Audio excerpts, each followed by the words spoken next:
तो आज बहुत ही यूजफुल टिप्स लेके आए हैं, आइए देखते हैं। तो कैसे बनाते हैं टूथ ब्रश का होल्डर, ब्रश होल्डर कैसे बनाते हैं चलिए देख लेते हैं। तो इस तरह का देखिए, हम लोग ग्लूकोन डी खरीदते हैं तो उसके साथ ये फ्री आता है, तो सभी के घर में होंगे। या फिर इस तरह का अगर आपके घर में नहीं है, तो अगर आपके घर में बच्चे हैं तो बच्चों का पेंसिल बॉक्स ज़रूर होगा, उससे भी हम लोग बना सकते हैं। तो देखिए, अब पहले ही देखिए स्केच पेन से मार्क कर लिए हैं। बच्चों का ब्रश छोटा होता है और बड़ों का बड़ा होता है, तो उसी हिसाब से पहले आप स्केच से मार्क कर लीजिए। इसके बाद ही इसमें होल करेंगे। तो इसके लिए हम लोग पुराना चाकू लेंगे, इसको गैस में गरम करके होल करेंगे। ध्यान से करिए, गरम होता है। तो देखिए इस तरह से बहुत ही आसानी से इसमें छेद हो जाता है।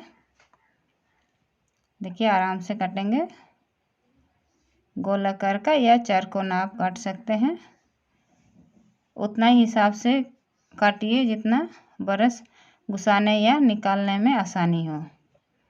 तो देखिए इस तरह से अच्छे से गरम करके इसको काटेंगे। तो देखिए इस तरह से काट लेते हैं अच्छे से। देखिए अगर हम लोग ओपन वाला होल्डर में रखते हैं, जैसे ब्रश स्टैंड होता है उसमें रख देते हैं, तो चिपकली वगैरह उसमें मुंह मार लेते हैं तो अच्छा नहीं लगता है। तो इस तरह से आप फ्री का आप बना सकते हैं। इस तरह का डब्बा तो होता ही है, या बच्चों का पेंसिल बॉक्स या फिर सन पापड़ी आते हैं, जो मिठाई होते हैं उसका भी डब्बा का यूज कर सकते हैं। तो इसी तरह से पूरा देखिए होल कर लिए हैं ब्रश के बराबर से। सबका ब्रश छोटा बड़ा होता है, उसी के हिसाब से आप काट के देखिए। ढक्कन भी अच्छे से लग जाना चाहिए। देखिए इस तरह से देखिए ब्रश घुसा के आपको दिखाते हैं। देखिए ये बच्चों का ब्रश है। देखिए बच्चों का ब्रश का छोटा होल किए हैं और बड़ों का ब्रश का बड़ा होल कर सकते हैं। देखिए इस तरह से घुसा दीजिए, मतलब आराम से घुसाने में घुस जाए और निकालने में निकल जाए। उस तरह से बच्चे अपने से ब्रश करते हैं, तो उससे बच्चों को परेशानी ना हो निकालने में। उस तरह से होल कीजिए। देखिए हल्का से खींचे तो निकल जाए और अंदर फ्रेश करे तो घुस जाए, उस तरह से बनाइए। और इस तरह से ढक्कन बंद कर दीजिए, उसका लीड को अच्छे से टाइट बंद करके। देखिए कितना अच्छा लग रहा है। अभी इसमें कोई मक्खी या कुछ भी है जैसे होता है चिपकली कॉकरोच, कुछ नहीं घुसेगा। देखिए हम पीछे होल किए हैं क्योंकि उसमें हम कांटी से सिक्योर करेंगे, अच्छा टाइट हो जाएगा। अगर आप टाइल्स में लगाना चाहते हैं तो टाइल्स में तो कांटी घुसेगा नहीं, तो आप इस तरह का डबल साइडेड टेप का इस्तेमाल कर सकते हैं। लंबा सा काट के उसको चिपका सकते हैं, क्योंकि ब्रश उतना भारी नहीं होता है, अच्छे से हैंग हो जाएगा।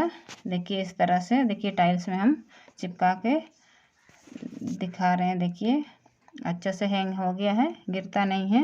देखिए और इस तरह से आप ढक्कन लगा दीजिए अच्छे से टाइट करके, गिरेगा नहीं। बच्चे भी आसानी से ब्रश निकाल सकते हैं, फिर अंदर रख भी सकते हैं। देखिए अगर आपको ये टूथ ब्रश होल्डर पसंद आया तो आप लाइक एंड सब्सक्राइब कर दीजिए मेरा चैनल को। तो चलिए दूसरा टिप्स देख लेते हैं क्या है। तो जब भी हम लोग सब्ज़ी बनाते हैं तो देखिए प्याज का ज़रूरत होता ही है। सब्ज़ी या कोई नाश्ता बनाते हैं तो प्याज का ज़रूरत होता है। तो देखिए इस तरह से हम लोग छीलते हैं और छिलका हम लोग फेंक देते हैं या फिर डस्टबिन में इसे डाल देते हैं। तो इस तरह से हम लोग नहीं करेंगे। देखिए ये बहुत ही अच्छा फर्टिलाइज़र होता है, इसमें बहुत ज़्यादा सल्फर होता है। तो हम लोग जब भी छीलेंगे इस तरह से छिलका को पानी में डाल के रख देंगे। 4-5 घंटा रख सकते हैं या फिर ओवरनाइट आप इसको रख के किसी पौधे में डाल सकते हैं। अभी तो ठंड के टाइम आ रहा है, हर कोई बहुत सारा फूलों का पौधा लगाते हैं, तो आप उसमें डाल सकते हैं। देखिए इस तरह से छील के आप इकट्ठे रख दीजिए या फिर जब भी छीलेंगे पानी में इस तरह से छिलका को डाल के फिर रात भर रख दीजिए, फिर दूसरा दिन आप पौधा में डाल सकते हैं। देखिए पौधा का बहुत अच्छा ग्रोथ होता है। तो चलिए देख लेते हैं तीसरा टिप्स। तो देखिए इस तरह का टूथपिक हम लोग का घर में, सबके घर में आता है। तो देखिए फिर टूथपिक ख़त्म हो जाता है तो हम लोग डब्बा का यूज नहीं करते हैं। तो देखिए इसका बहुत अच्छा यूज है। देखिए इस तरह का, देखिए बड़ा एक होल रहता है और एक छोटा छोटा होल रहता है। तो देखिए इसमें हम लोग नमक या फिर चाट मसाला या फिर काला नमक वगैरह रख सकते हैं डाइनिंग टेबल के लिए। जैसे कि हम लोग को सलाद या कुछ चीज़ के लिए अगर ज़रूरत पड़ता है तो देखिए कितना आसानी से निकल आता है। देखिए ज़रूर यूज करके देखिए, फेंकिए मत। इस तरह के डब्बे को रीयूज कर सकते हैं। तो चलिए फोर्थ टिप्स देख लेते हैं क्या है इसमें।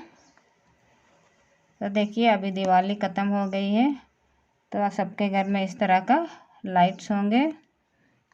देखिए बहुत सारे अलग अलग कलर का, अलग अलग तरह का लाइट्स होंगे। तो देखिए अगर जैसे तैसे रख देंगे तो देखिए सब एक में उलझ जाएगा एक दूसरे से। तो देखिए इस तरह से आप अच्छे से लपेट के आप रबड़ लगा के देखिए रख सकते हैं इस तरह का मिठाई के डब्बे में। देखिए दिवाली में बहुत मिठाई आते हैं, सन पपड़ियाँ आते हैं, बहुत कुछ आते हैं इस तरह का डब्बे में। तो आप इस तरह से आप डब्बे में रख के अगले साल के लिए अच्छे से रख सकते हैं। जब अगले साल दिवाली आएगा तो आप आराम से निकाल के इसको आसानी से खोल के लगा सकते हैं। देखिए एक दूसरे में उलझेगा नहीं और अच्छा रहेगा, टूटेंगे नहीं। एक दूसरे में फंस के कभी कभी जब खींच देते हैं टूट जाते हैं, बहुत जल्दी टूटते हैं। बल्कि ये इस तरह से अच्छे से रबड़ लगा के रखेंगे तो अच्छे से रहेगा। तो चलिए पांचवा टिप देख लेते हैं। अभी सर्दी आ रही है, देखिए बहुत सारे धनिया घर में आते हैं तो बहुत सारा ले लेते हैं हम लोग जब सस्ता मिलता है तो देखिए इस तरह से स्टोर करके रखते हैं पानी में रख के। देखिए कांच का बोतल में या फिर फ्रिज में रख के।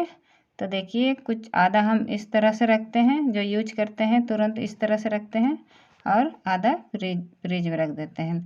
तो देखिए जब भी इस तरह से आप पानी में रखेंगे तो देखिए इस तरह से जो खराब हुआ पत्ता सब है वो सब पहले निकाल के ही डालिए, क्योंकि वही सब सड़ने की वजह से तुरंत पानी से गंद आने लगता है। और पानी को आप रोज़ चेंज करने से वो फ्रेश रहता है और ज़्यादा दिन तक अच्छा चलता है। या फिर आप इस तरह का तैला ले सकते हैं। सबके घर में टिश्यू पेपर नहीं आते हैं तो इस तरह का तैला में भी रख कर आप फ्रिज में स्टोर कर सकते हैं। बहुत दिन चलता है फ्रेश। देखिए इस तरह से तैला में रख के फिर आप डब्बा में रख के रख सकते हैं। जिस तरह से टिश्यू पेपर में आप लोग रखते हैं उसी तरह से रहता है, ख़राब नहीं होता है। सबके पास टिश्यू पेपर नहीं होता है, लेकिन इस तरह का तैला हर घर में होता है। देखिए इसका भी यूज कर लेना चाहिए। देखिए इस तरह से मोड़ के आप डब्बा में रख सकते हैं, बहुत दिन चलेगा, ख़राब नहीं होते हैं धनिया। जब भी ज़रूरत पड़े निकाल के आप यूज कर सकते हैं। तो चलिए छठा टिप देख लेते हैं क्या है। तो देखिए अभी सर्दी का मौसम आने वाला है तो देखिए जब भी हम लोग बर्तन धोते हैं साबुन की वजह से हम लोग का हाथ एकदम रफ हो जाता है, एकदम रुकड़ा रुकड़ा हो जाता है, अच्छा नहीं लगता एकदम। तो देखिए इसके लिए हम लोग ग्लिसरीन लेंगे और ये है अरंडी तेल या फिर कैस्टर ऑयल, दोनों को साथ में एक डब्बा में मिला के रखेंगे। देखिए इस तरह का कांच का शीशा में मिला के रखेंगे। देखिए 1 चम्मच लेंगे, उसमें कैस्टर ऑयल डालेंगे 1 चम्मच। देखिए इस तरह से कैस्टर ऑयल बहुत थिक होता है। देखिए आप जितना बना के रखना चाहे उतना 2 चम्मच 3 चम्मच उसी के हिसाब से 1 चम्मच कैस्टर ऑयल डालेंगे और आधा चम्मच ग्लिसरीन भी बहुत थिक होता है, उससे भी ज़्यादा देखिए आधा चम्मच में ही हो जाता है। देखिए इस तरह से दोनों को अच्छे से मिला के हम लोग रख देते हैं कांच के डब्बों में, कांच का शीशा में सॉरी। जब भी बर्तन धोएंगे धोने के बाद हाथ पोंछने के बाद ये तेल हम लोग अच्छे से लगा लेंगे। तो इसके बाद देखिए आपका हाथ मुलायम रहेगा, साबुन की वजह से आपका रफ नहीं होगा। तो जब भी बर्तन धोएंगे इसके बाद आप ये हाथ पोंछ के आप लगा सकते हैं तेल और रख सकते हैं, बहुत दिन तक कुछ ख़राब नहीं होगा। याद रखिए इसमें नारियल तेल मत डालिए, क्योंकि अभी ठंड का मौसम आ रहा है, नारियल का तेल जम जाता है। इसीलिए आप या तो बादाम का तेल ले सकते हैं या कैस्टर ऑयल ले सकते हैं, बहुत अच्छा होता है। तो देखिए इस तरह से आप लगा के रखिए, आपका हाथ मुलायम रहेगा हमेशा ठंड में भी। अगर आपको ये वीडियो अच्छा लगा तो लाइक कर दीजिए।